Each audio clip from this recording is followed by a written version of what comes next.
Komisi Pemuda kita direkam dulu ya, betul. Baru kita saat teduh sejenak ya. Teman-teman, mari kita saat teduh sejenak.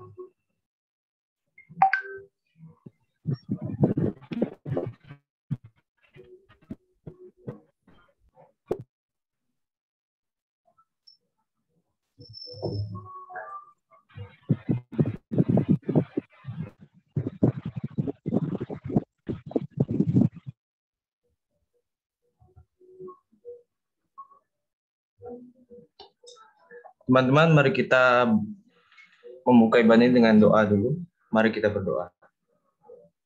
Segala puji syukur Tuhan kami panjatkan kepadamu. Terima kasih atas segala kesempatan yang masih Kau berikan kepada kami untuk dapat bersekutu bersama, menaikkan segala pokok doa dan kerinduan kami selama masa pandemi ini Tuhan.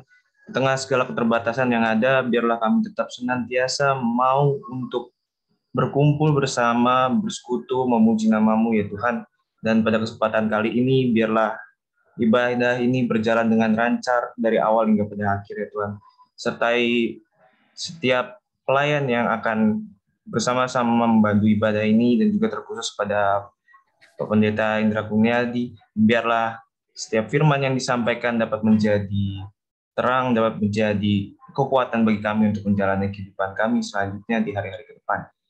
Sertai anak-anak-Mu ini Tuhan, hanya dalam nama Yesus Kristus Tuhan dan Juru Selamat kami. Amin. Ya, sekali lagi selamat sore teman-teman. Senang banget nih, aku dikasih kesempatan buat jadi MC dan juga bisa ketemu lagi sama teman-teman semua. Ini masih ada yang belum on nih kameranya nih, kan jadi nggak bisa lihat mukanya nih. Ya, dalam persekutuan minggu kita hari ini, Persekutuan Kompa GKI Depok, gak kerasa juga ya, sekarang udah masuk bulan September, dan baru kemarin kayaknya tanggal 1, sekarang udah tanggal 5 aja gitu. Nah, di bulan yang baru ini, senantiasa kita patut untuk bersyukur dan bersuka cita oleh karena Tuhan Yesus masih memberikan kita kekuatan, masih memberikan kita kesempatan untuk dapat menjalani hidup. Dan karena kasih-Nya yang senantiasa melindungi kita, oleh karena itu, mari kita mensyukuri segala sesuatunya, segala berkat yang telah diberikan kepada kita, dengan bersama kita naikkan pujian, nyanyikanlah nyanyian baru.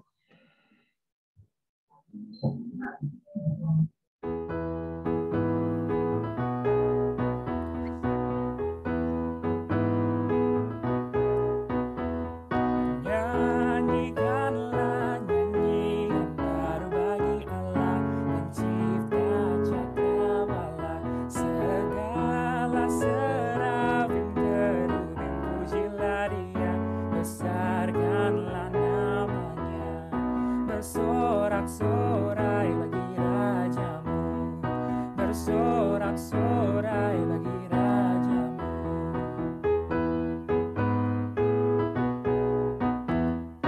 Puji Dia wahai mentari, wahai bulan, sembahlah Dia terus. Dan wahai bintang-bintang terang yang gemerlapan, muliakan Pencipta-Mu. Bersorak-sorai bagi Raja-Mu, bersorak-sorai bagi Raja-Mu.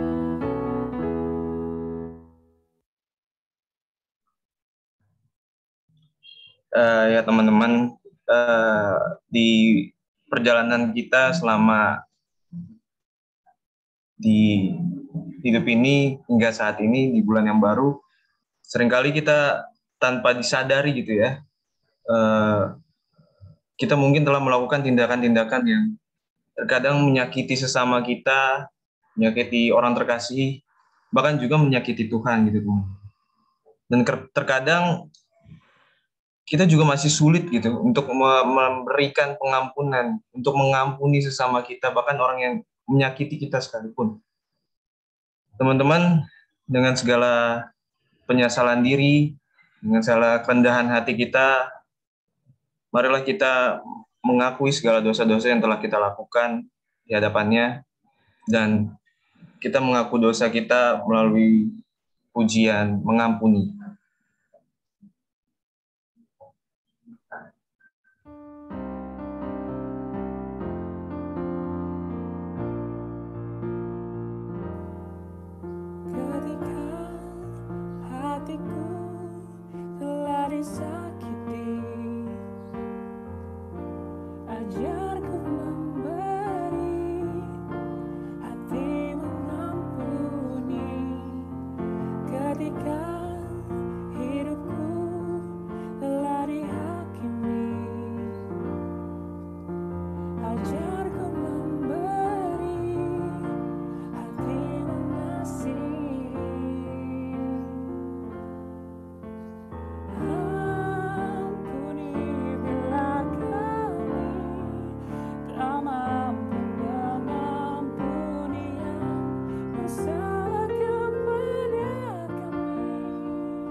Mari kita berdoa.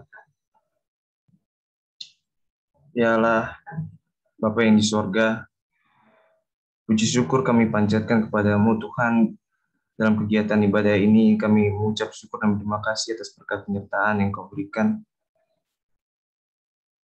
Meski kami sadar Tuhan telah banyak melakukan dosa, baik antara sesama manusia maupun makhluk lainnya, namun Engkau tak pernah berhenti mengulurkan tangan, termasuk memberikan kesempatan kami untuk memuji dan memuliakan nama-Mu. Seperti hati-Mu yang selalu mengampuni kami, Tuhan, biarlah Roh Kudus-Mu memberikan pernyataan pada kami untuk mau mengampuni sesama kami, mau mengampuni segala perbuatan dosa yang telah kami lakukan, dan biarlah kami dapat belajar darinya, Tuhan. Ya Bapak, kami sadar bahwa betapa banyak kesalahan yang telah kami perbuat selama hidup ini, banyak sekali juga penyesalan yang tidak dapat kami pulihkan. Banyak orang yang telah kami sakiti dan juga banyak orang juga yang telah menyakiti kami. Bimbinglah kami ya Tuhan, agar kami menjadi manusia yang lebih baik di masa yang depan. Dan tunjukkanlah jalan terang di tengah kegelapan yang tengah kami lalui, karena kami yakin dan kami percaya bahwa Engkau adalah Tuhan yang Maha Pengampun. Amin.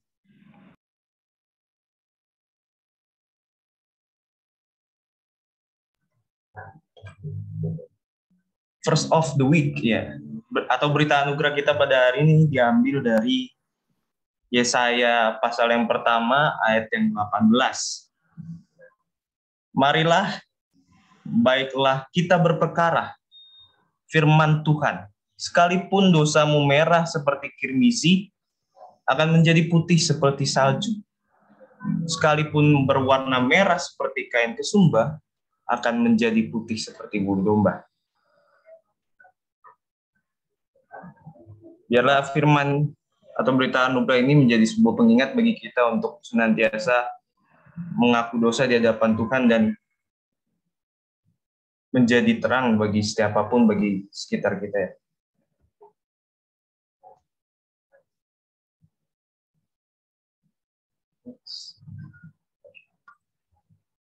Sebelum kita mau mendengarkan firman Tuhan yang akan disampaikan Pendeta Indra, tidak ada pesan yang lebih berharga teman-teman dan bermakna serta kekal dari selain firman Tuhan, selain pesan firman Tuhan. Dan salah satu pesannya yang akan kita renungkan pada hari ini ialah tentang kasih. Sesuai dengan tema kita pada hari ini, forgiveness is the final form of love. Kita mau belajar bagaimana pengampunan yang adalah bukti nyata dari kasih Tuhan. Bukti nyata yang dapat diwujudkan melalui kasih kita kepada sesama. Dan marilah sebelum kita mendengarkan firman Tuhan, kita naikkan satu pujian Saat Indah.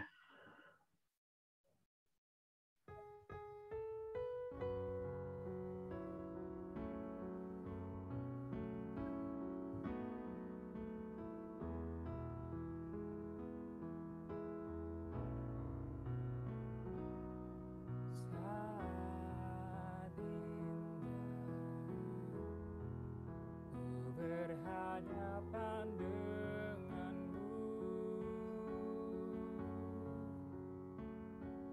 memandang wajahmu, Yesus kekasih jiwaku.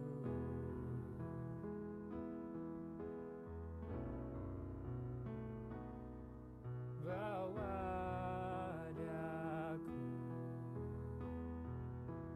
erat dalam pelukanmu,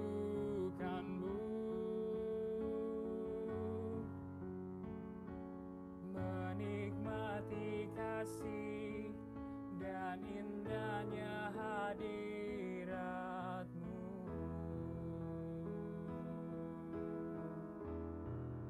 Hadiratmu Tuhan, ku rasakan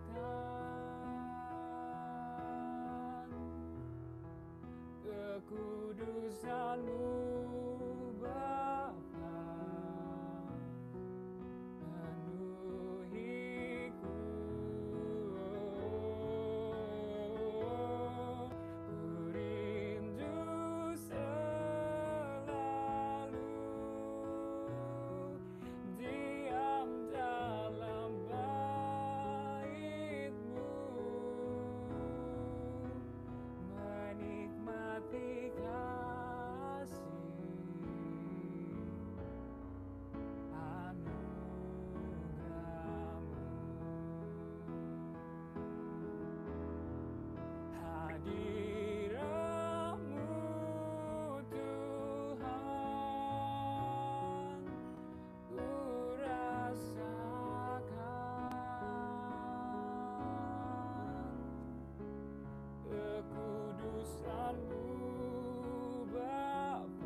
menikmati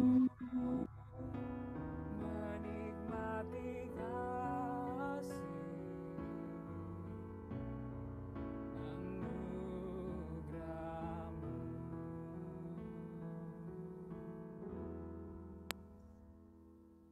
Dipersilakan kepada Bapak Pendeta Indra. Baik, terima kasih Saudara Evan. Selamat sore Bapak Ibu, teman-teman Komisi Pemuda GKI Depok. Boleh konfirmasi suara saya baik, teman-teman? Aman, Pak. Oke. Baik, mari kita berdoa lebih dulu ya, teman-teman.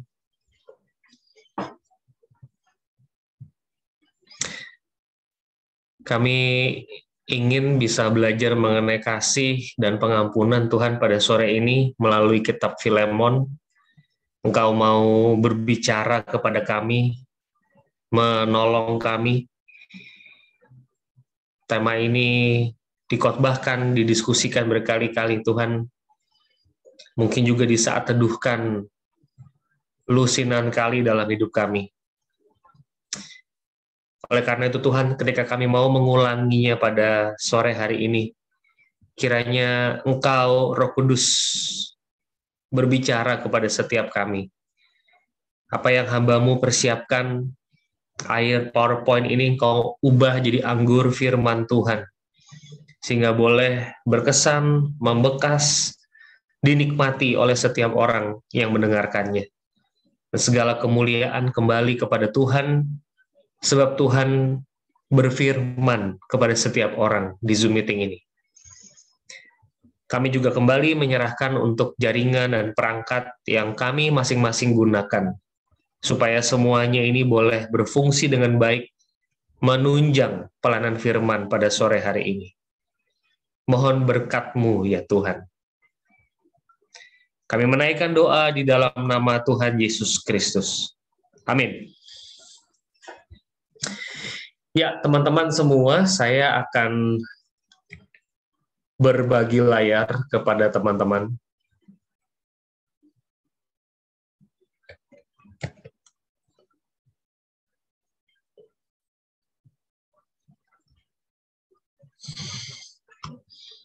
Oke, udah kelihatan ya teman-teman ya.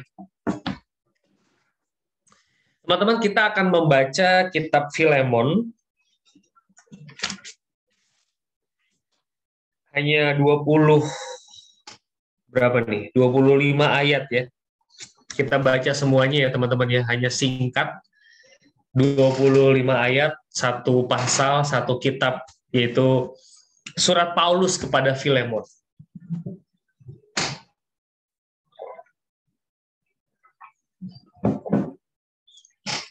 Oke, kalau sudah dapat, saya bacakan. Surat Paulus kepada Filemon. Dari Paulus seorang hukuman karena Kristus Yesus, dan dari Timotius saudara kita kepada Filemon yang kekasih, teman sekerja kami, dan kepada Apfia saudara perempuan kita, dan kepada Arkipus teman seperjuangan kita, dan kepada jemaat di rumahmu. Kasih karunia dan damai sejahtera dari Allah Bapa kita dan dari Tuhan Yesus Kristus menyertai kamu.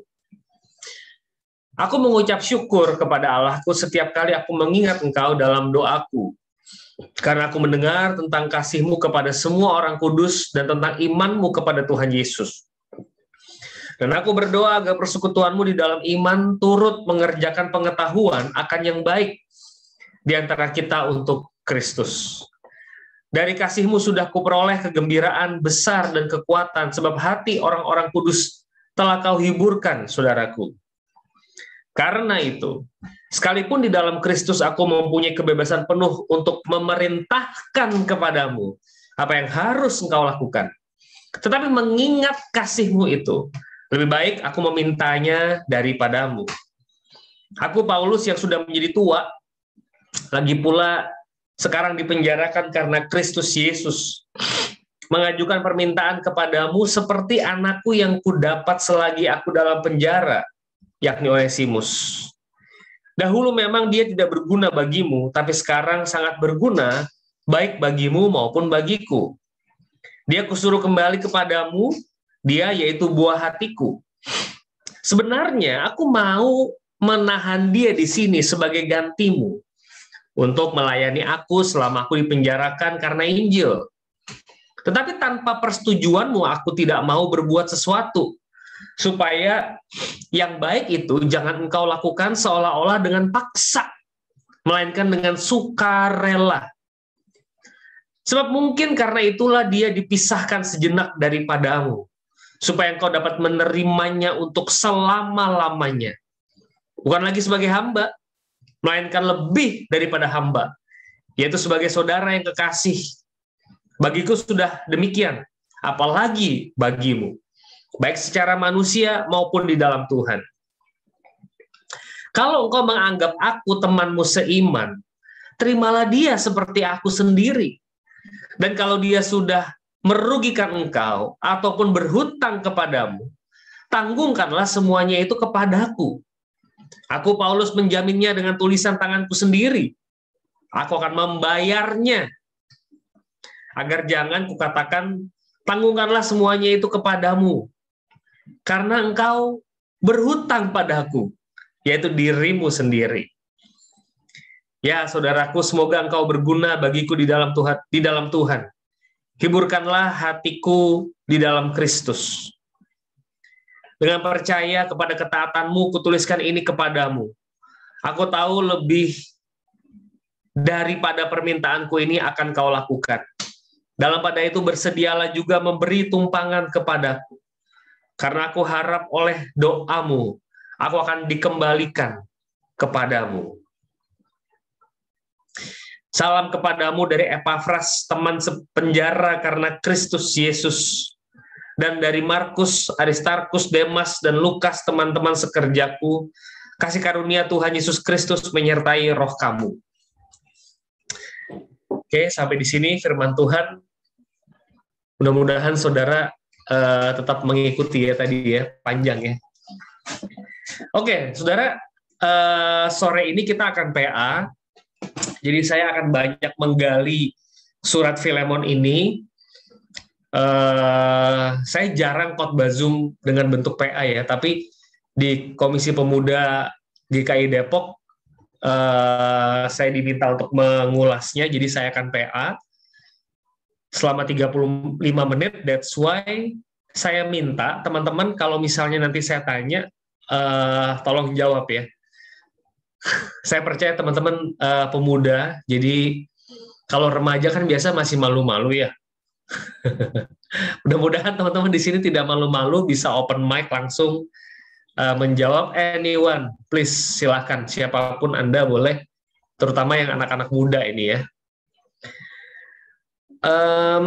Ya, terus kemudian nanti di bagian akhir, waktu teman-teman diskusi, kemarin saya udah briefing dengan Badi, apa yang kita pelajari di kitab Filemon ini nanti akan kita refleksikan. Bagaimana teman-teman menerapkan. Nah, penerapannya itu akan dibicarakan di dalam kelompoknya masing-masing. Ya. Oke, teman-teman, saya mulai ya kitab Filemon ini ya. Yang pertama, teman-teman, saya perlu menjelaskan dulu latar belakang dari surat Filemon ini. Ya, teman-teman, surat ini ditulis ketika Paulus ada di penjara rumah. Ya, saya perlu tunjukkan ini ayat-ayatnya. Mudah-mudahan teman-teman nggak bosan ya. Kita membuka Kisah Para Rasul. Ayat 28, kalau bisa buka bersama saya. Kisah Rasul 28 ayat 16.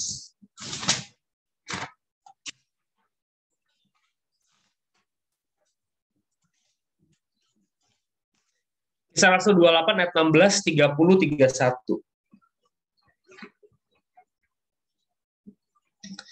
Setelah kami tiba di Roma, Paulus diperbolehkan tinggal dalam rumah sendiri bersama-sama seorang prajurit yang mengawalnya.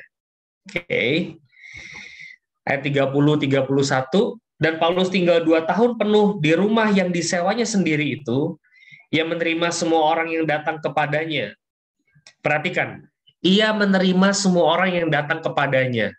Jadi yang datang ke Paulus itu banyak tamu.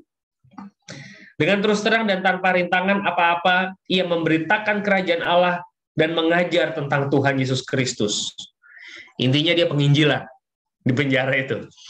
Semua tamu yang datang ke penjara itu, yang melayani dia, ngasih dia makanan, atau mungkin bertanya jawab, semuanya itu diberitakan Injil kepada Paulus, beritakan Injil kepada mereka. Ya. Nah, teman-teman, di penjara ini entah bagaimana Paulus itu ketemu sama orang namanya Onesimus. Ya, siapa Onesimus ini? Ini mesti dihafalkan ini ya. Onesimus. Onesimus ini adalah hambanya Filemon. Filemon ini jemaat Kolose. Filemon bertobat dalam pelayanan Paulus ke jemaat Kolose. Itu ceritanya. Melalui Pauluslah Onesimus percaya kepada Yesus Kristus. Entah bagaimana, somehow itu terjadi. Dan Paulus ingin Onesimus kembali kepada Filemon. Filemon juga dinasehati untuk menerima Onesimus kembali. Ya. Nah, ini latar belakangnya dulu, teman-teman. Jadi surat ini ditulis Paulus dari dalam penjara kepada Filemon di Kolose. Ya, ini jemaat Kolose, Filemon ini, dan dipakai rumahnya di situ ya. Nanti kita lihat soal rumah. Ketika Paulus dipenjara di Roma, di penjaranya di rumah ini ya. Tadi saya udah bacain Kisah Rasul.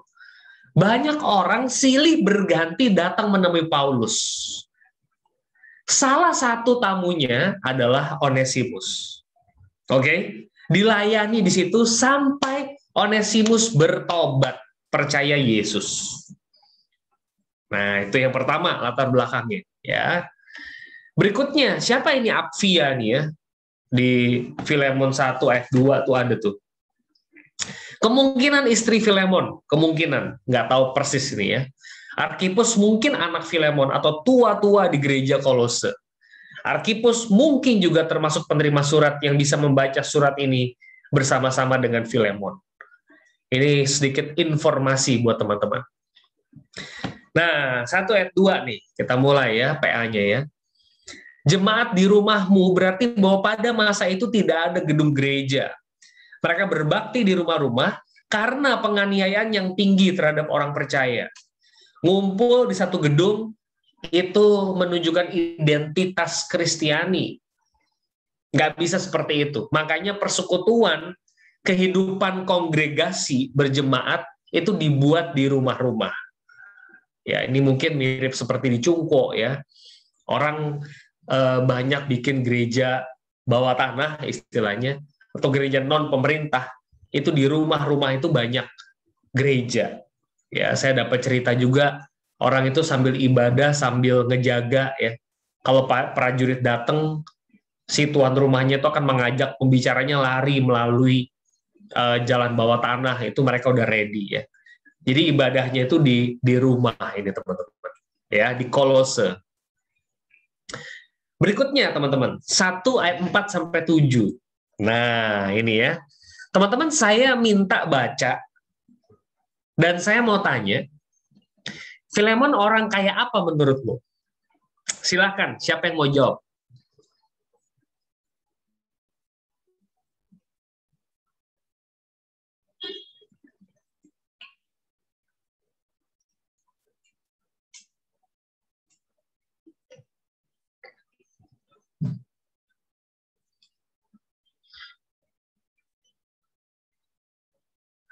Oke, teman-teman, berdasarkan Filemon 1 ayat 4 sampai 7, Filemon orang kayak apa menurut Anda? Ada yang mau jawab?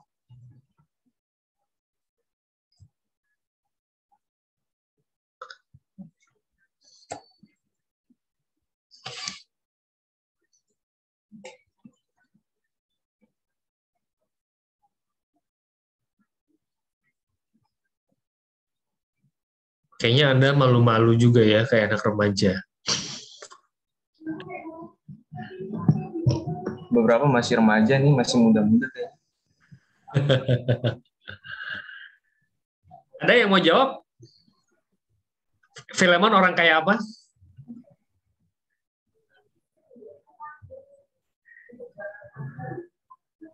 Aku deh Kak, biar Silakan, Evan. kalau dari sekilas pembacaan ini kan Filemon tuh sifatnya kayak orang yang rendah hati banget.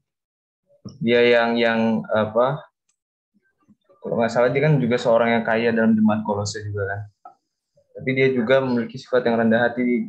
Dia mau mengucap syukur kepada Allah diawali dengan ucapan syukur gitu kan. Pokoknya dia rendah hati dan baik gitu. Oke, alasannya kenapa kamu menyimpulkan Filemon itu rendah hati dan baik, Evan? Karena dalam awal suratnya kepada orang ya, dia sempatkan untuk mengucapkan syukur kepada Allahku.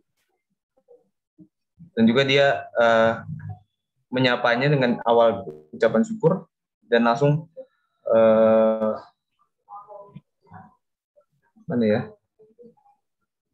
rendah hatinya karena dia langsung berdoa gitu. Dan aku berdoa agar persekutuanmu di dalam iman turut mengerjakan pengetahuan akan iman akan yang baik di antara kita untuk Kristus. Teman-teman, sedikit saya koreksi sedikit ya. Ini surat siapa yang tulis? Paulus ya, bukan Filemon ya. Iya salah. Perhatikan, teman-teman perhatikan ya. Aku mengucap syukur kepada Allah setiap kali aku mengingat kamu dalam doaku. Kamunya siapa? Filemon. Jadi Paulus setiap kali ingat Filemon, hatinya bersyukur. Karena aku mendengar tentang kasihmu kepada semua orang kudus, tentang imanmu kepada Tuhan Yesus. Filemon orang kayak apa tuh? Jelas ya teman-teman ya. Teman-teman please perhatikan bagian ini. Filemon adalah orang yang baik. Boleh dibilang rendah hati, silahkan. Tapi pokoknya ini orang nih penuh dengan kasih. Ya. Semua orang membicarakan dia. Filemon menjadi buah bibir. Bukan digosipin yang negatif, tapi yang positif. Filemon punya kasih kepada semua orang, Filemon punya iman sama Tuhan Yesus. Jelas ya teman-teman ya. Jadi orang ini adalah orang yang baik. Ya, Paulus rupanya berkesan dengan karakter Filemon. Filemon adalah orang yang baik dan menjadi berkat bagi orang yang ada di sekelilingnya. Nih, ini yang ada di Filemon 1 ayat 4 sampai 7. Ya, teman-teman saya mohon memperhatikan Alkitab. Saya tidak akan keluar dari Alkitab. Semua yang saya bicarakan hasil penggalian terhadap ayat demi ayat. Oke. Di sini kita bisa berefleksi ya, kalau orang mengingat kita di dalam doa, orang ingat apa? Jangan-jangan orang males. Kalau doa, begitu ingat namamu, doanya nggak jadi. Ini satu masukan buat saudara dan saya. Kita orang seperti apa ya? Oke. Satu, yang berikutnya, lanjut. Saudara perhatikan ayat 8 sampai 9. Ya. Karena itu sekalipun di dalam Kristus aku mempunyai kebebasan penuh untuk memerintahkan kepadamu apa yang harus engkau lakukan, tapi mengingat kasihmu itu lebih baik aku meminta daripadamu. Aku Paulus yang sudah menjadi tua, lagi pula sekarang di penjara karena Kristus Yesus. Saudara perhatikan ayat 8. Di dalam Kristus aku punya kebebasan penuh memerintahkan kepadamu.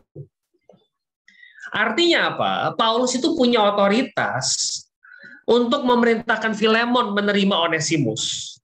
Tapi dia tidak melakukannya. Dia ingin proses penerimaan Onesimus dilakukan karena hati Filemon sendiri, bukan karena paksaan. Artinya apa, teman-teman? Filemon adalah anak Tuhan yang sudah dewasa. Ya. Artinya apa lagi? Yang kedua, Onesimus ketakutan sebab seorang tuan berhak untuk membunuh hambanya yang kabur. Tapi Paulus mengatakan bahwa Onesimus ini adalah anaknya.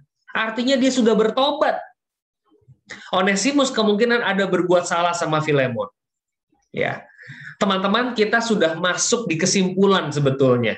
Saya udah membongkar semua seluk-beluk di dalam kitab Filemon atau surat Paulus kepada Filemon, ya. Teman-teman, Onesimus itu siapa sih? Onesimus itu hamba. Hamba itu bahasa Yunaninya doulos. Doulos itu budak, bukan pembantu. Kalau pembantu, kamu dan saya menggaji dia. Kita kasih salary bulanan. Tapi kalau namanya budak, budak itu properti. Budak itu barang. Zaman itu budak ada dua memang. Ada sewa, ada beli. Sama kayak sekarang ya, ada sewa, ada beli. Ini yang dibeli. Onesimus adalah budaknya Filemon.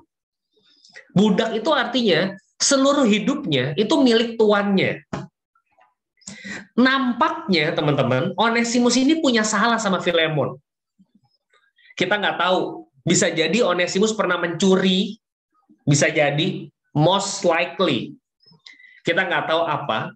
Yang jelas ini orang punya salah sama Filemon, dia kabur. Entah bagaimana, dia bisa ketemu Paulus dalam penjara, dilayanin. Paulus, dulu aku tuh punya salah sama bosku. Wah, aku rasa berdosa. Aku tidak matang, aku tidak dewasa. Aku bersalah. Ngobrol, konseling sama Paulus. Paulus nanya, bosmu siapa? Bosku itu ya Filemon, jemaat Kolose. Loh, aku tahu Filemon. Gitu, saudara. Saya kenal Filemon itu. Itu anak rohani saya itu. Nah, gitu ya. Akhirnya Paulus nulis surat kepada Filemon supaya Filemon menerima Onesimus. Ya. Teman-teman, kenapa ya Paulus ngomong sama Filemon supaya Filemon itu menerima Onesimus? Saya nggak mau paksa kamu meskipun saya punya hak. Saya nggak mau paksa. Teman-teman, inilah bedanya orang yang dewasa dan orang yang tidak dewasa. Paulus tidak nyuruh Onesimus minta maaf ke Filemon. Paulus minta Filemon mengampuni Onesimus. Lihat ya, perhatikan nih jalurnya. Paulus tidak minta Onesimus untuk minta maaf ke Filemon. Enggak. Dia masuk dari jalur Filemon, bukan dari jalur Onesimus. Kenapa? Sebab Filemon lebih dewasa dari Onesimus. Kamu yang lebih matang rohaninya, ya kamu yang maafkan dia. Kamu itu anak rohaniku. Kamu maafin dia dong. Udah kenal banget ini kita ini. Kamu yang maafin dia. Oke, jelas ya? Saya lanjut, teman-teman. Ayat 11-15. Nah, perhatikan ya. Dahulu memang Onesimus tidak berguna bagimu, tapi sekarang berguna baik bagimu maupun bagiku. Dia kusuruh kembali kepadamu. Dia yaitu buah hatiku. Sebenarnya aku mau menahan dia di sini sebagai gantimu untuk melayani aku selama aku di penjara karena Injil.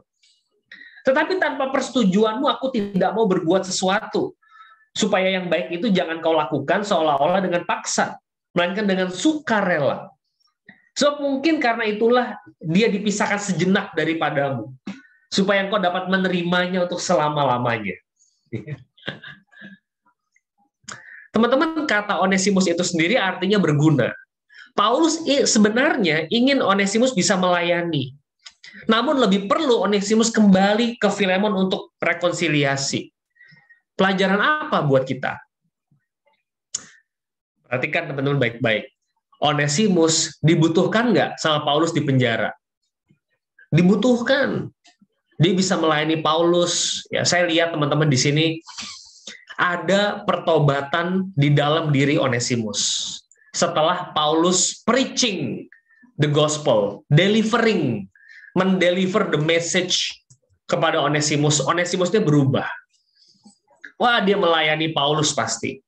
Saya yakin sekali.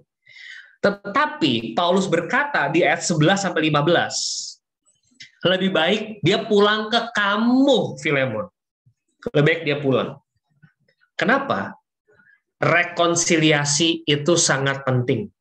Dia dipisahkan sejenak dari kamu, Filemon, supaya kamu bisa meredakan amarahmu terhadap Onesimus. Ya, teman-teman, orang tuh kalau marah dia butuh waktu ya untuk mengatur dirinya. Injil atau surat-surat Paulus mengatakan kalau kamu marah jangan sampai matahari terbenam. Ya. Ya, kita suka bergurau sih kalau pas banget matahari baru terbenam kita marah. Itu berarti kira-kira 24 jam kemudian ya. Anyway, kamu mau bergurau guyon seperti apapun, kemarahan itu butuh waktu dia untuk menata dirinya. Ya. Onesimus sengaja dipisahkan supaya Filemon juga menata hatinya untuk bisa mengampuni Onesimus. Ya. Teman-teman, saya mau kita fokus ke ayat 11 sampai 15. Kenapa Paulus lebih prefer Onesimus bayaan sama Filemon? Padahal pelayanannya di situ perlu. Kan Onesimus ini hamba kan, budak terbiasa melayani orang pasti. Entah membasuh kaki, mencuciin baju pada zaman itu ya. Bersih-bersih seperti budak aja pembantu sama. Paulus butuh nggak? Butuh. Dia kan punya rumah sewaan kan tadi kan. Tapi lebih baik kamu pulang ke Filemon. Teman-teman, saya melihat satu nilai yang penting di dalam Alkitab di sini. Karakter itu lebih penting daripada pelayanan. Pelayanan harus dengan hati yang tulus dan terbuka. Teman-teman, tolong dengarkan saya. Banyak orang melayani, nggak punya hubungan sama Tuhan. Bukan setiap orang yang berseru kepadaku Tuhan, Tuhan, yang masuk kerajaan Allah. Di Matius 7 ada orang berkata kepada Yesus, bukankah aku bernubuat demi namamu? Bukankah aku mengusir setan demi namamu? Pelayanan ya, kantoria, main musik, tim multimedia. Sekarang tim multimedia menjamur banget ya, di mana-mana butuh tim multimedia. Saya nggak anti pelayanan ya teman-teman, jangan salah. Tapi saya mau teman-teman ngerti hakikatnya pelayanan itu apa. Hati. Maksudnya bukan jadi mesti tulus gitu ya. Tidak sesederhana itu. Saya ingin setiap pelayan Tuhan yang melayani Tuhan itu punya hubungan sama Tuhan. Itu yang penting. Karakter lebih penting daripada pelayanan. Saya membayangkan istri saya, teman-teman ya. Istri saya, kami berdua nggak pakai pembantu. Jadi kami bagi tugas. Saya nyapu ngepel, nyuci baju pakai mesin, setrika bawa ke laundry, ngosek WC itu tugas saya. Istri saya nyuci piring sama ngurus anak. Ya, dia melayani saya juga. Dia siapin saya sarapan kalau pagi gitu ya. Teman-teman, saya tuh mencintai istri saya. Ya, bukan saya butuh kalau cuma sekedar bikinin sarapan ngurus anak, pembantu mah bisa. Tapi yang saya cintai itu bukan pembantu. Saya kebetulan nggak punya juga. Ya, kita itu teman-teman bukan pembantunya Allah. Ya, Allah seneng gitu lihat pembantunya nyuci, nyapu, bersihin kaca, nyuci baju, nyuci piring, bikinin sarapan. Allah seneng dilayani. Kurang tepat. Allah seneng, betul, tetapi dia juga seneng, bahkan dia lebih seneng kalau kita berrelasi dengan Allah. Ya. Ada ayat yang penting nggak? Ada. Coba buka Mazmur 50, teman-teman. Mazmur 50 ayat 14. Saya bacain. Persembahkanlah syukur sebagai korban kepada Allah dan bayarlah nazarmu kepada Yang Maha Tinggi. Perhatikan. Persembahkanlah syukur sebagai korban kepada Allah, bayarlah nazarmu kepada Yang Maha Tinggi. Ini ayat aneh. Biasanya persembahkanlah korban sebagai syukur kepada Allah. Perhatikan nggak? Sebagai ungkapan syukur saya, maka saya memberikan uang 5 juta rupiah kepada Allah, umpamanya. Sebagai ungkapan syukur saya kepada Allah, maka saya memberikan diri saya untuk melayani Tuhan. Iya. Sama Tuhan, diobrak-abrik kalimat itu. Yang aku minta daripadamu adalah syukur. Persembahkan syukur sebagai korban. Ngerti nggak, saudara? Saudara melayani tanpa mengenal, itu saudara pembantunya Allah. Alkitab, memang kita hamba sih, Alkitab mengajar itu. Tapi di saat yang sama, perhatikan nggak? Alkitab mengajar kita tuh sahabat. Bahkan di bagian Injil, kita disebut mempelai. Weh. Mempelai itu apa? Kekasih. Dia bekerja buat kita, iya. Tapi dia mencintai kita. Ada relasi di sana. Karakter itu penting. Nggak cuma pelayanan.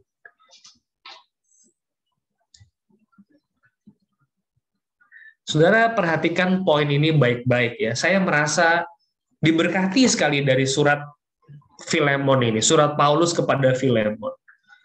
Paulus butuh pelayanan Onesimus? Iya. Tapi lebih penting dia rekonsiliasi sama kamu. Ingat ya, iman, pengharapan, dan kasih. Yang paling penting adalah kasih. Punya kasih nggak? Punya relasi apa enggak dengan Tuhan? Punya pengampunan nggak? Paulus lebih suka ngelihat orang reconcile daripada pelayanan. Oke, jelas ya. Lanjut. 15-16. Kira-kira waktu kembali si Onesimus jadi bos, kan katanya saudara, atau tetap jadi hamba? Nah, lihat nih. Filemon 1, 15-16. Sebab mungkin karena itulah dia dipisahkan sejenak daripadamu, supaya engkau dapat menerimanya untuk selama-lamanya, bukan lagi sebagai hamba, yaitu sebagai saudara yang kekasih.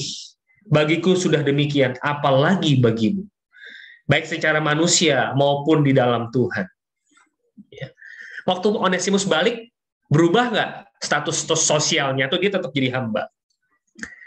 Saudara tetap hamba. Maksudnya apa? Pada waktu itu sistem perbudakan berlaku umum di masyarakat. Paulus tidak bermaksud menentang sistem itu. Tapi dia ingin agar orang-orang Kristen bisa menerapkan sistem itu dengan kacamata yang berbeda. Jangan sewenang-wenang sama budak. Jangan seenaknya memerintah sembarangan dan sebagainya. Status budak dan tuan di hadapan Allah itu sama. Baca Galatia 3 ayat 28. Baca ya, Galatia 3 ayat 28. Ini ayat kayaknya sering dikutip juga ya. Sering banget ayat ini dikutip. Dalam hal ini tidak ada orang Yahudi atau orang Yunani, tidak ada hamba atau orang merdeka, tidak ada laki-laki atau perempuan, karena kamu semua adalah satu dalam Kristus Yesus. Wah, jelas ya. Teman-teman, Paulus tidak bermaksud untuk menentang sistem perbudakan yang ada pada waktu itu. Itu revolusi budaya namanya. Paulus tidak melakukannya. Kamu hamba, oke. Tapi kamu, teman-teman ingat nggak, kalau 3 ayat 23, apapun juga yang kamu perbuat, perbuatlah dengan segenap hati, seperti untuk Tuhan, bukan untuk bosmu. Boleh ya, saya ubah dikit ya kalimatnya ya. Tapi intinya itu. Jadi saya melihat Paulus tidak bermaksud mengobrak-abrik tataran kehidupan yang ada. Onesimus tetap hamba, ya jelas dong. Dia tuh, saudara, konteks kehidupan orang Timur Tengah pada waktu itu, orang kalau nggak punya duit nih, dia ngejual dirinya, dia jadi budak. Ya. Status sosialnya jelas turun itu. Nggak bisa orang kayak gitu terus mau jadi bos lagi, gimana? Nggak punya uang kan? Ya. Nggak bisa dilawan, sistem itu besar sekali. Tetapi saya melihat di sini, meskipun statusnya Onesimus itu budak, dia tetap harus diterima dengan kasih. Lihat nggak? Kamu, teman-teman, kalau kamu membaca dengan baik surat Filemon ini, kamu bisa ngerasain feel-nya Paulus itu. Ya. Dia tetap hamba, oke. Tapi kamu harus baikan sama dia. Karena dia berguna bagiku dan bagimu. Lihat nggak suratnya Paulus ini? Ya? Paulus juga nggak merendahkan Onesimus budak ya, jongos. Nggak seperti itu. Paulus menghargai dia. Meskipun statusnya itu budak dihargai. Dan waktu dia kembali kepadamu, saya minta, meskipun dia budak, kamu harus baikan nama dia. Oke, saya 2 slide lagi ya. Waktu saya tinggal sedikit nih, tinggal 2 menit lagi. Filemon 1 ayat 17-19. Nah, coba lihat ya. Kalau engkau menganggap aku temanmu seiman, hai Filemon. Kalau engkau menganggap aku temanmu seiman, terimalah dia seperti aku sendiri. Dan kalaupun dia sudah merugikan engkau ataupun berhutang kepadamu, tanggungkanlah semuanya itu kepadaku. Aku Paulus menjaminnya dengan tulisan tanganku sendiri. Aku akan membayarnya. Agar jangan kukatakan tanggungkan semua itu kepadamu karena engkau berhutang padaku, yaitu dirimu sendiri. Ya. Jadi Paulus bersedia menanggung kesalahan Onesimus. Nah, sebelum saya tampilkan jawabannya, ada nggak teman-teman pemuda yang mau jawab pertanyaan saya? Kira-kira Filemon ngutang apa ya Paulus? Ada yang mau jawab?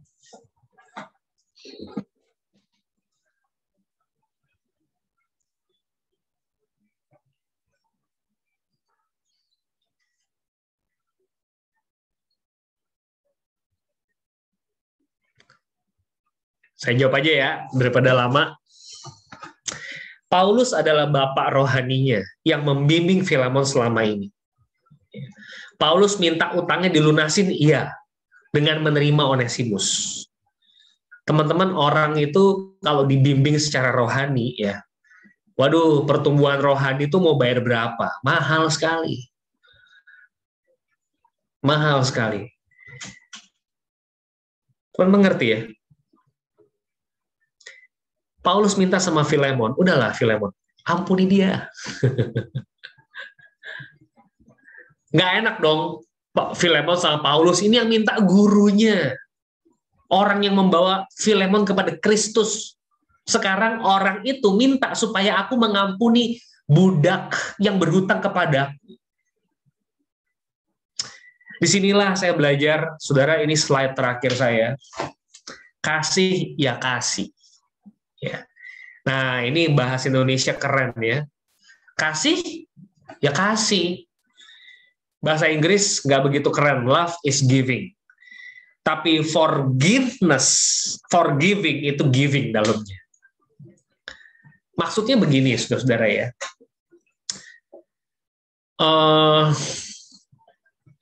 Saya mengasihi orang, itu nggak perlu bergantung pada dia mengasihi saya atau tidak. Nggak perlu. Atau saya cerita aja deh, daripada ribet.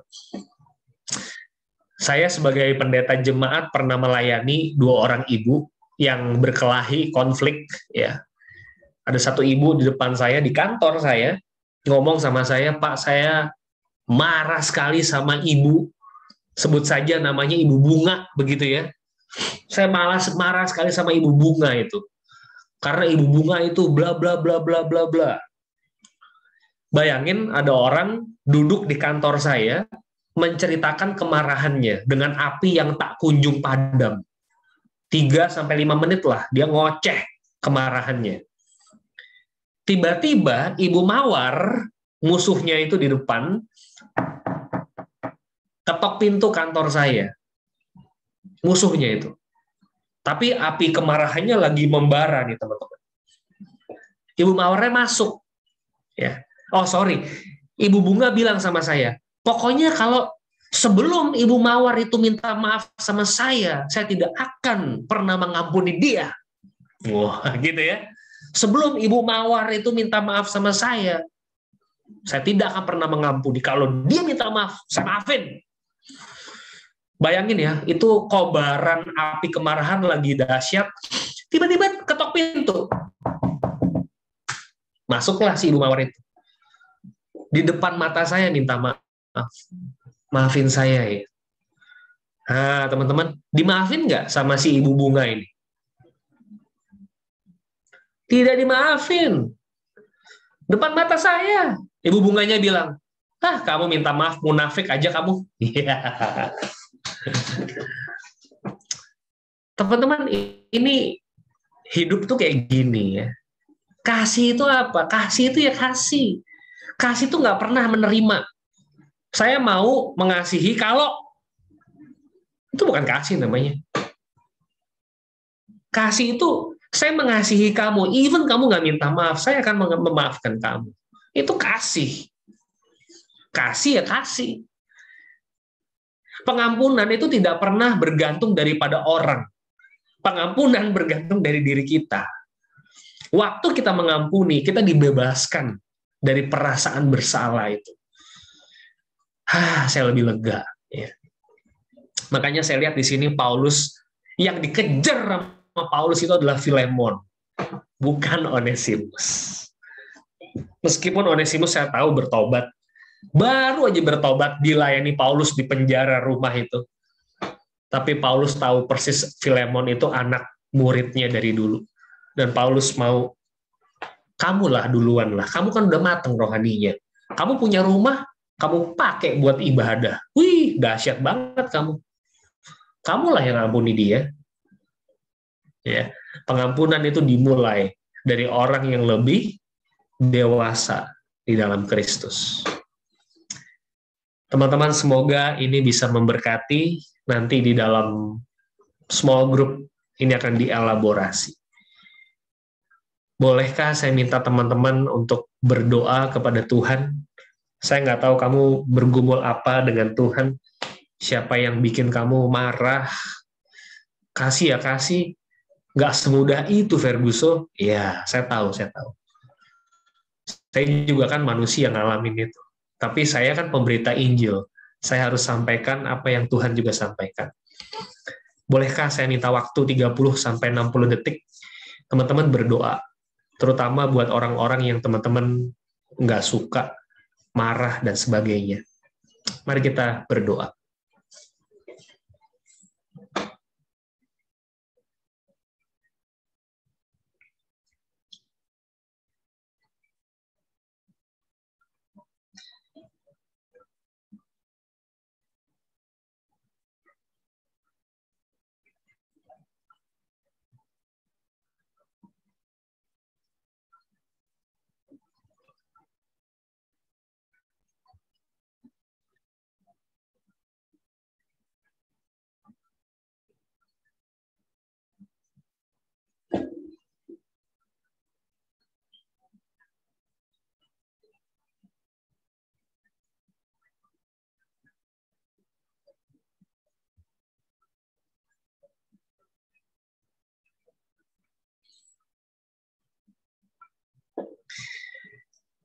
Bapa, dengarlah doa anak-anak-Mu, termasuk doa hamba-Mu.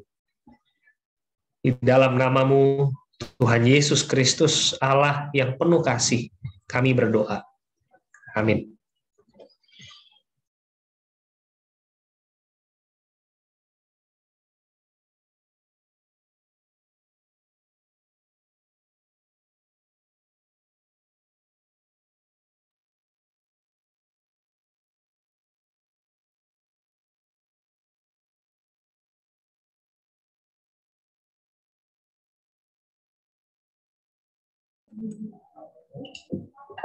Ya, saya tenang dulu sejenak untuk kita.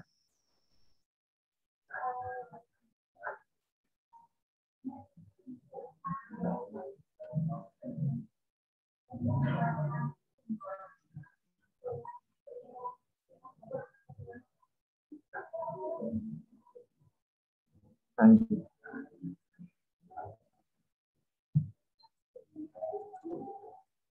Iya.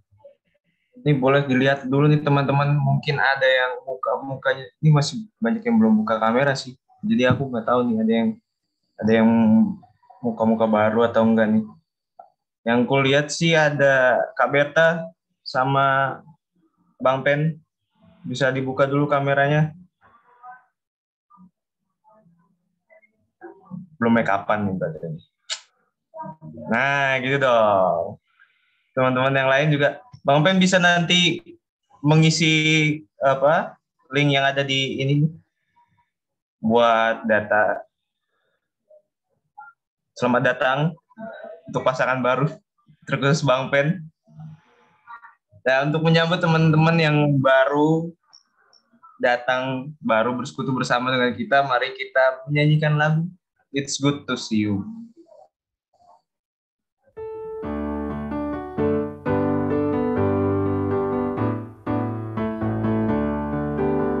It's good to see you here with me. I'm so glad that you've came. It's good to see you here with me. I'm so glad that you've came. The Lord loves you, so do I. The Lord loves you, so do I. It's good to see you here with me. I'm so glad that you came.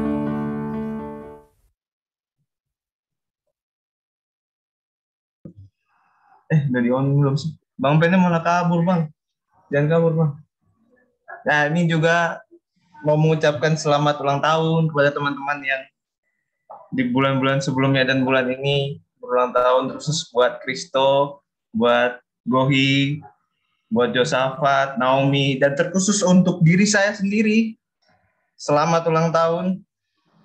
Dan ayat kitab hari ini Amsal pasal 3 ayat pertama sampai kedua.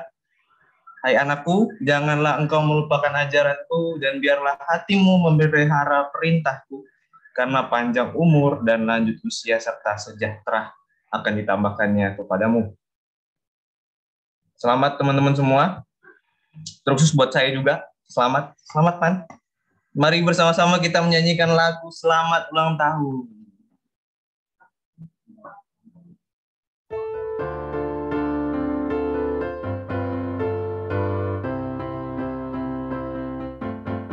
Selamat ulang tahun kami ucapkan padamu. Selamat hari jadi, Tuhan Yesus memberkati. Kami selalu berdoa agar kau tetap setia melayani Yesus, Tuhan dan Raja kita. Oh, kami mengucap syukur, Tuhan telah pimpin langkahmu. Padamu kawan, selamat ulang tahun.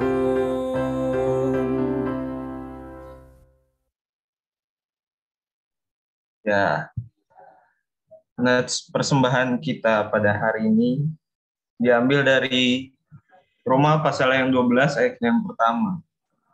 Karena itu, saudara-saudara, demi kemurahan Allah, aku menasihatkan kamu supaya kamu mempersembahkan tubuhmu sebagai persembahan yang kudus, persembahan yang hidup, yang kudus dan yang berkenan kepada Allah.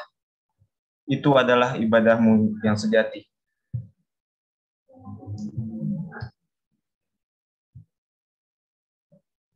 Teman-teman bisa mengirim persembahannya, dapat melalui scan QR code yang tertera di slide nanti, atau mengirim langsung ke nomor rekening yang tertera juga di slide dengan memberi kode 10 di akhir nominal. Mari kita sembari persembahan, mari kita menyanyikan lagu Apalah Arti Ibadah.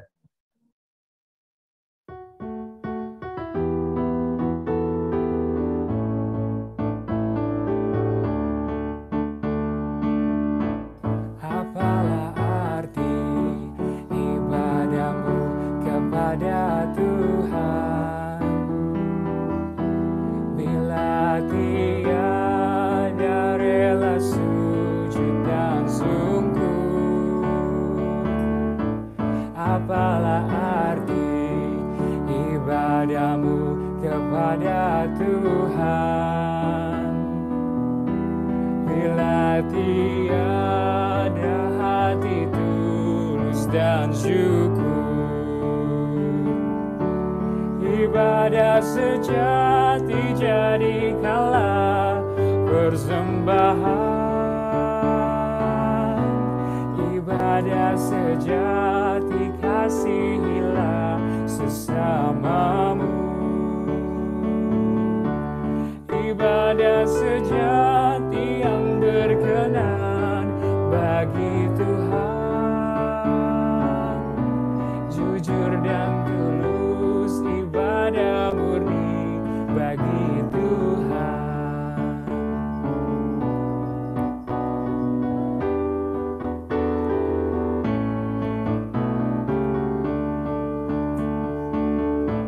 Berbahagia orang yang hidup beribadah,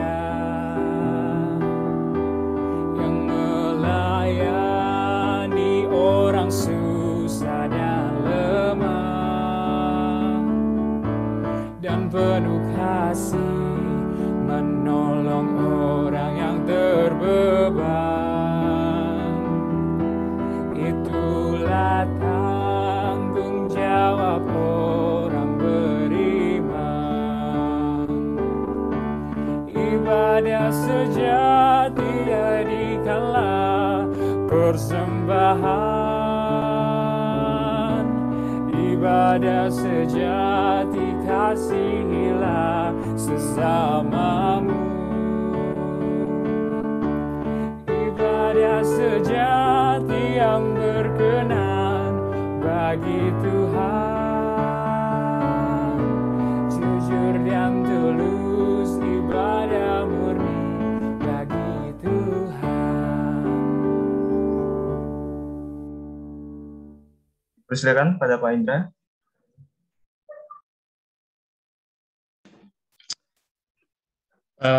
Sebentar saya siapin dulu ya. Kita mau menaikkan doa persembahan sekaligus doa syafaat ya. Mari kita berdoa teman-teman. Kami menaikkan persembahan ini Tuhan kepadamu, Kau berkenan untuk persembahan ini. Tuhan, kami mau berdoa sesuai Mazmur 50 ayat 14. Didik hati kami Tuhan, kami mempersembahkan syukur sebagai korban di hadapan Tuhan. Persembahan kami menjadi persembahan yang harum, berkenan, karena kami memberikan dengan hati kami. Kami rindu Tuhan tidak hanya menjadi pembantu-Mu, tapi kami juga menjadi mempelai yang bekerja sekaligus berelasi dengan Allah. Hamba berdoa komunitas anak muda GKI Depok menjadi komunitas yang patut diperhitungkan, karena anak-anak ini menghidupi Injil, bukan hanya bekerja bagi Tuhan, tapi juga berelasi dengan Tuhan. Tuhan kiranya memberkati komunitas anak muda GKI Depok ini. Terimalah persembahan ini Tuhan. Kami mau berdoa buat GKI Depok dan Komisi Pemuda, supaya wadah yang ada ini betul-betul efektif untuk pembentukan karakter, spiritualitas bagi setiap warga jemaat, baik anak muda maupun jemaat dewasa GKI Depok. Tuhan memberkati gereja ini. Tuhan memberkati Komisi Pemuda ini. Kami berdoa buat bangsa dan negara kami. Kami berdoa buat Kota Depok, tempat di mana gereja ini berada. Berkati ya Tuhan keberadaannya jadi berkat buat masyarakat di sekeliling. Di kelurahan, kecamatan, di Kota Depok, Tuhan menolong mereka. Kami berdoa buat bangsa dan negara kami Tuhan. Sangat-sangat bersyukur untuk laju pertambahan COVID yang begitu sedikit hari ini. Kami rindu positive rate boleh terus ditekan. Kalau boleh Tuhan tidak ada gelombang 3 dan pandemi betul-betul dikendalikan, turun statusnya menjadi endemi bahkan epidemi. Kami berharap ada mujizat seperti itu Tuhan. Kami boleh beribadah ke gereja lagi, hidup normal seperti pra-pandemi. Januari Februari 2020 yang lampau. Tuhan berkatilah negara ini. Kami berdoa ya Tuhan buat anak-anak pemuda untuk mendapatkan pendamping hidup yang baik, sepadan. Berkati mereka yang bergumul dengan ini Tuhan. beri hikmat mencari pasangan yang Tuhan mau, bukan yang mereka mau. Berkati keluarga mereka, orang tua, adik atau kakak, saudara-saudara, sanak famili di sekeliling mereka. Tuhan beri kekuatan, kesehatan, masalah-masalah keluarga atau rumah tangga yang ada, Tuhan juga yang memulihkan. Kami mohon Tuhan beserta masing-masing pribadi, anak muda di GKI Depok. Kami berdoa buat tugas-tugas kuliah, skripsi, mencari pekerjaan, persiapan CPNS, atau mendaftar tempat baru. Tuhan yang memberkati supaya anak-anak pemuda mendapatkan pekerjaan, kehidupan perekonomian yang baik. Tuhan juga menolong perekonomian setiap pemuda-pemudi di tempat ini. Kami mau berdoa buat yang ulang tahun, Yosafat dan Naomi. Tuhan menyembuhkan, Tuhan memulihkan, Tuhan memberikan jawaban atas doa-doa yang mereka minta, supaya di hari ulang tahun ini ada damai sejahtera. Kami berdoa untuk bunga yang sedang sakit, Tuhan menyembuhkan bunga, Tuhan memberkati supaya masa-masa pemulihannya dijalani dengan baik. Kami menyerahkan bunga ke dalam tangan Tuhan. Dengarlah doa kami Tuhan, hamba serahkan semuanya ini ke dalam tangan-Mu. Di dalam nama Tuhan Yesus Kristus kami berdoa. Amin.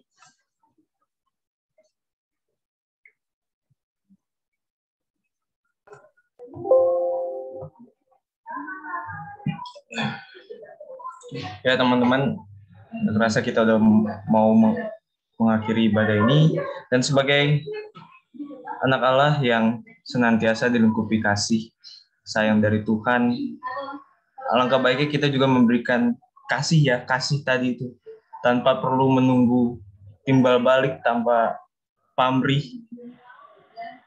Karena dengan demikian kita mewujudkan cinta kasihnya melalui pengampunan, juga melalui kasih yang kita lakukan. Karena sesuai tema tadi, forgiveness is the final form of love. Oleh karena itu, marilah kita juga mau berkomitmen untuk berperan aktif, membantu sesama yang sedang memiliki pergumulan. Karena sekedar peka, sekedar tahu saja tidak cukup, tetapi kita juga harus menggerakkan diri kita melalui tindakan nyata. Karena Yesus menginginkan kita untuk bersinar baginya, mari kita naikkan lagu Yesus menginginkan daku.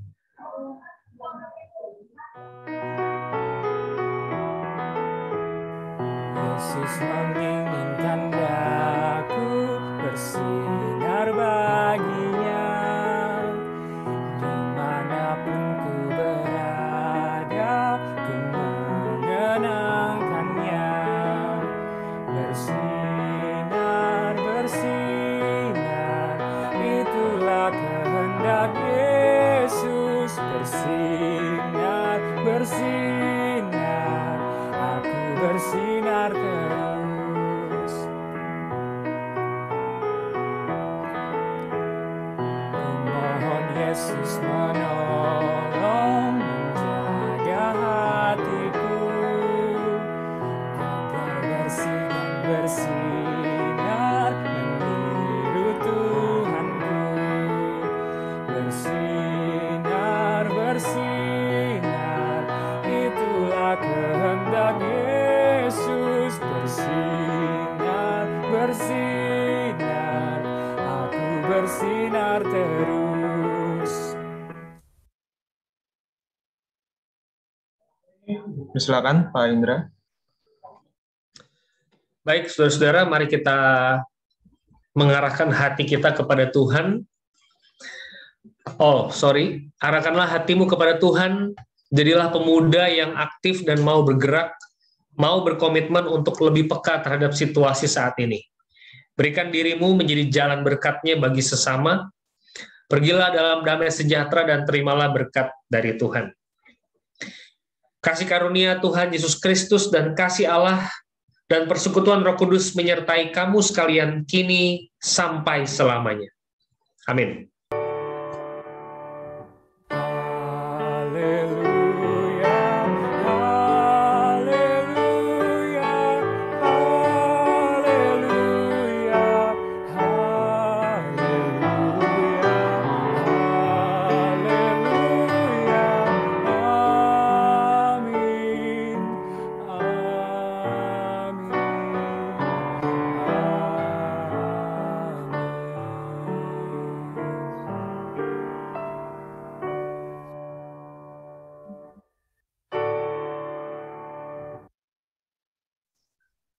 Teman-teman dipersilakan untuk bersatu di sejenak.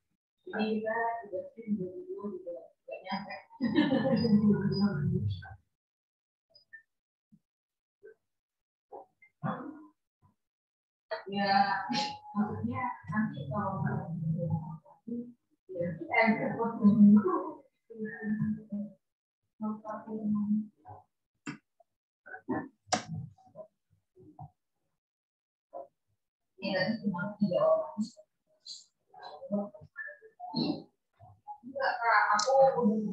satu selesai. Selanjutnya untuk penutup atau pengumuman, dipersilakan pengurus untuk mengambil alih. Oke. Thank you, Evan. Sama-sama, Glo. Shalom, selamat hari Minggu, teman-teman sekalian. Kita tiba di akhir persekutuan 5 September 2021. Bersyukur kita kembali menjalankan persekutuan. Ini minggu pertama di bulan September. Ruli mau mengumumkan beberapa hal dan juga Ruli mau mengapresiasi para pelayan yang bertugas pada hari ini di persekutuan Forgiveness is the Final Form of Love. Next slide. Nah, Ruli mau apresiasi pelayan firman kita pada hari ini, yaitu Pendeta Indra Kurniadi dari GKI Kota Modern. Terima kasih Pak Indra atas pelayanan yang Terima kasih yang telah dijalankan hari ini. Ruli wakili pengurus sama anggota Komisi Pemuda GKI Depok, Pak, mengucapkan terima kasih dan bersyukur banget atas firman yang Bapak boleh sampaikan gitu. Pada hari ini kita sama-sama pelajari Forgiveness is the Final Form of Love. Nah, kiranya firman hari ini teman-teman tidak berhenti sampai sini aja, firman yang disampaikan Pendeta Indra tidak berhenti sampai sini aja, tetapi terus bergema dan menggerakkan pribadi lepas pribadi pada yang boleh join pada hari ini. Nah, kami berdoa kiranya Pendeta Indra semakin diurapi dan diberkati Tuhan dalam setiap tugasnya sebagai hamba Tuhan, sebagai ayah bagi anak, maupun sebagai suami bagi istri. Salam kasih dari kami, Pak Indra, untuk teman-teman pemuda di GKI Kota Modern. Thank you. Pak. Teman-teman sekalian boleh dong kayak Evan nih, kasih emote love untuk menunjukkan rasa terima kasih dan apresiasi kepada Pendeta Indra. Thank you. Thank you, Pak. Next, we are moving to pelayan yang bertugas pada hari ini. Hari ini kita tadi di pintu masuk sudah disambut, gitu kan, kayak udah ada yang nanya kabar. Nah, itu ada Diana sebagai usher yang bertugas pada hari ini. Kemudian MC yang memimpin hari ini sehingga berlangsungnya acara bisa sesuai flow, itu ada Evan, kemudian song leadernya saya sendiri, kemudian pemusiknya itu ada Rafael di piano dan juga Ike juga di piano, kemudian di tim operator maupun di host itu ada Peter dan Vito. Naruli mewakili kepengurusan Pemuda GKI Depok dan juga teman-teman sekalian mengucapkan terima kasih atas rekan-rekan sekalian yang mengambil tugas pada hari ini.